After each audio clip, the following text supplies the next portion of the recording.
Орто кылынды чагылдырган бул жай Ош шаарында жайгашкан. Туристтерди өзүнө тарткан темир базар Союз мезгилинде түптөлүп, устачылык муундан муунга атадан балага өтүп келүүдө. Мында айыл чарбага керек болгон темир буюмдардын баары колдо жасалып, өз кардарларын табат. Жерде буюмду туру жүдө көп.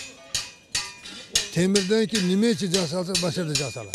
Материал кымбат, товар арзан. Саудагерлер ушул жерге келип эле алып кетишеби? Aslında savdogarlar kelib olib ketishadi, olib borib sotishadi. Masalan, Qorasuvdagi savdogarlar olib chiqib ketadi. Ular sotishadi. Mana bozordagilar olib borib sotishadi mana shunaqa. 10 yasharimdan beri bashardaman, temir ichida. Xudoga shukr, mana yomon bo'lmadik. Qora qozonni qaynatib o'tiribmiz. Shu Базардагы усталардын баары атадан калган өнөрдүн улантуучулары. Алардын бири Алишер Адилов 20 жылдан бери устачылык өнөр менен үй бүлөсүн багып келүүдө. Жаз жакын алдыда айыл чарба жумуштарына керек болгон буюмдарга суроо талап күчөйт. Ошондуктан каарманыбыздын устаканасында айыл чарбага керектүү буюмдар көбүрөөк жасалып жатыптыр. Учурдун талабына ылайык аттын такалары да даярдалып жатканына күбө болдук. 20 жылдан бери иштейм. Азыр кетмен жасап атабыз. Кетмен Жақында жай башталат, жайында уже кетмендер кетет. Кетмен заготовкасын баштап, кетмен жасап атабыз.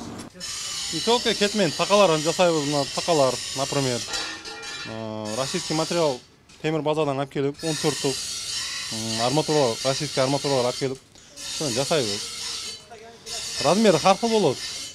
25 сантиметрдан 32, 34, 36, ошондой чоң аттарга жасайбыз. Көпүрөөк оптум жасайбыз да. Бишкекке, райондарга ошондой оптум жасап беребиз. Бир күндө канча таканы жасап битире аласыздар? Бир күндө 20 ошондой. Кетмени формасы чыгып атат бул жерде. Кетмени формасын чыгарып атабыз. Андан кийин буну ошокко салып, анандай ошокко салып, зоготасыны кийгизебиз. Анан сварка этип бул жагын жасайбыз. Бир кетмени жасоого канча убакыт кетет? Же бир күндө канча кетмен жасайсыз? Бир күндө 30 та кетмен жасайбыз да. Канча адам бул? 4 адам. 4 адамга 30 та кетмен кетет. Сатыкка канча сомдон чыгат? Жо, бир кетмен 200 сом, 220 сом да азыр. Темир усталар жасаган буюмдарды Кыргызстандын булуң бурчунан келип алып кетишет. Атайын буйртма менен алдыргандар да бар. Мындан сырткары Өзбекстан, Казакстан, Тажикстан жана Орусия өлкөлөрүнө чейин экспорттолот. Сатуучулардын айтымында күн жылыгандан баштап базарды көрүү үчүн чет элдик туристтердин саны көбөйөт. Бул жерге туристтер аябай көп келет. Мында сүрөткө түшүүгө уруксаат сурап, жактыргандар буюмдарын алып кетишет.